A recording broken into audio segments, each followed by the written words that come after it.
Good evening, everybody. My name is Janet Contreras, and I was born in East LA and raised in East LA. My story is about 3 deaths and 1 life. I come from a really good family. My parents worked all day, my mom and dad. I have 2 brothers and 1 sister. For my family, my mom working a lot and my dad also, I started seeking attention somewhere else. You know, obviously I wasn't getting at home. I still had good grades though. I still managed to keep them up, but that was not enough for me. I wanted some other kind of attention, so that led me onto the streets. I started hanging out with the local gang from where I used to live at. From there, I joined the gang at the age of 13. That's when I really started committing crimes. I started robbing people, stealing cars, jumping people, beating them up, you know, for their money, whatever the case was. If it was a rival gang, we will go ahead and jump them. From there on, I met this guy at the age of 16, was married to him at the age of 17, which was my older homeboy. From there, we moved to Chicago. Basically what I got attracted from him, his lifestyle. He had a lot of money, so that was a plus for me. I moved there not knowing what he was really about. And what he was really about, he was so involved in this other organization, which I didn't even have no clue of. He went by another different name. We had a whole different lifestyle out there. I was not able to have friends or invite anybody over. I lived a very private life because of the organization he was involved in. I was married to him for about 8 years. We have 3 kids together. After, one night happened because of his organization, he ends up getting kidnapped in Mexico. Things didn't go right. So I ended up flying back to LA and brought my kids, 1 suitcase. That's it, left everything behind. And that's when everything really started. I started using drugs and getting back to my old habits when I was a teen. 2 years after his search, they pronounced him dead. I ended up being back with an ex-boyfriend of mine that I had before, and we were both still in the same addiction. I had a son with him. Another tragedy happened that a rival gang ended up killing him in front of my house.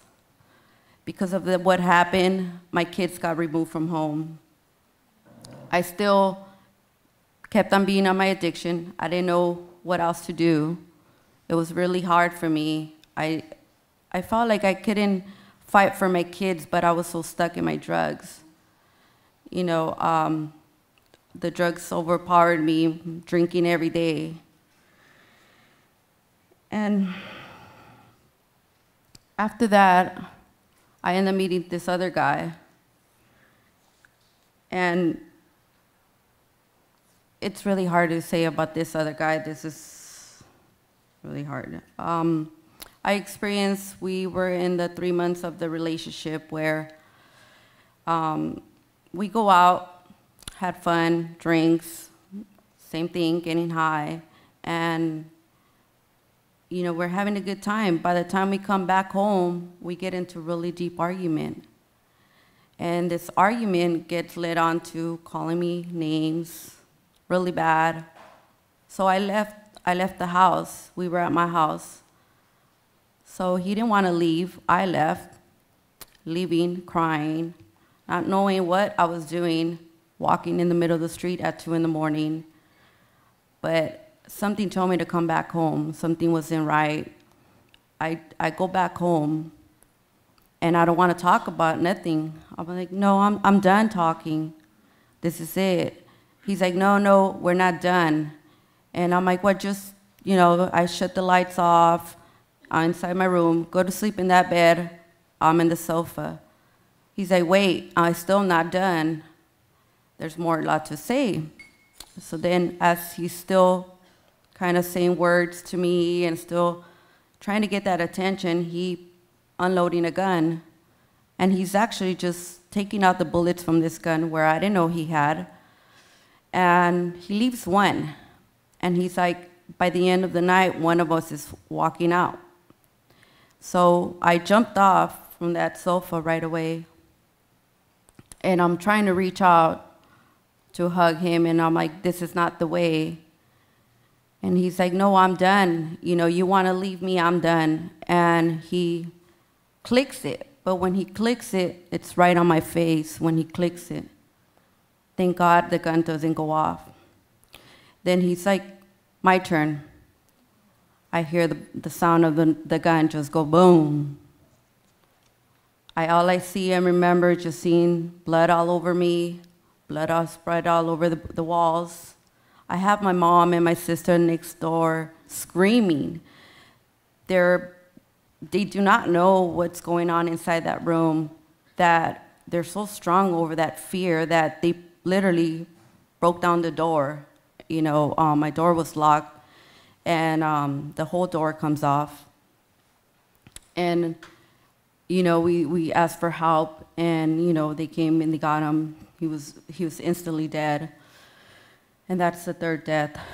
Now, months later, I get arrested. I really don't know. At the time, I'm not understanding why am I getting arrested for. I ended up going to prison, and when I got arrested, I was looking at life in prison. And something had happened where within that gang violence, a crime had happened, and I was not really sure of what happened. I was so high that I couldn't remember. I fought my case for 2 years. Thank God, once again, God was by my side, and I ended up getting 6 years. I ended up doing a total of 3 years in prison. I came out on June 3rd of 2012, and I was actually released a little bit early, so I wanted to surprise my family.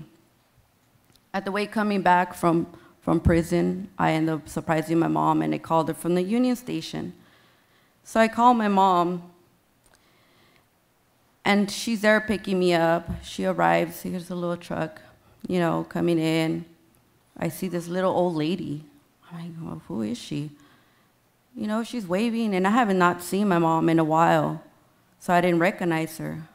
And I recognized her voice, though. So I jumped in the car, and I'm still surprised, like, what's going on? And she tells me she has cancer, 4th stage. And I literally got in tears. And I had made that promise to her that I would change, that I would not be that person I used to be. You know, I had time to clean up. And when it came out, I had an idea, but I didn't know how. I didn't know how to do it, so I went straight to a program. I stood in that program for 9 months, and then from there I went to Sober Living. During that time, I ended up going to Homeboy Industry. I shared a little bit of my story when I went to the interview, not knowing if I was going to get that chance. I tried to get other jobs because of my record, because I was a high-risk parole. They would not hire me. My qualifications were there, but since my record, I wasn't qualified for it. So thanks to for Homeboys, it made a difference. And now, when I left the Sober Living, I ended up back to that old neighborhood, back to that back old scene where everything happened. And I have still told my mom, we're not going to stay here. We are moving, you know. Thank you for the resources that I found at Homeboys Industry, that my caseworker was managed. We will work day and day to try to find a new home for me. And we did. I was able to enjoy a nice Thanksgiving, a nice Christmas, and a good New Year's, and a different environment, and a good home, away from the gang violence. And, you know, also, I'm able to prove to my mom and to myself that I could do it. I started off in maintenance, and a couple months after that, I am transferred over to development, which I love working. I work with Jackie, you know, with an amazing group there. And they just bring me so much hope. And, you know, also, yesterday I was given a gift from Homeboys. You know, it was really amazing. They donated a vehicle for me. So now I own, as today, I own a PT Cruiser. Yes.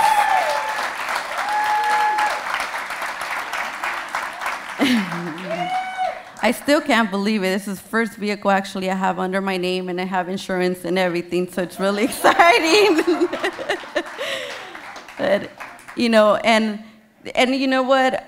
Even getting my driver license there, I still couldn't believe it. Marcia knows it. I kept on going to her class, telling her, no, the judge said I could never, ever drive again. My privileges were not, I would not permit ever to get a driver license. And thanks for their help that I was able to get a driver license. And that's pretty much it. And thank you for letting me share.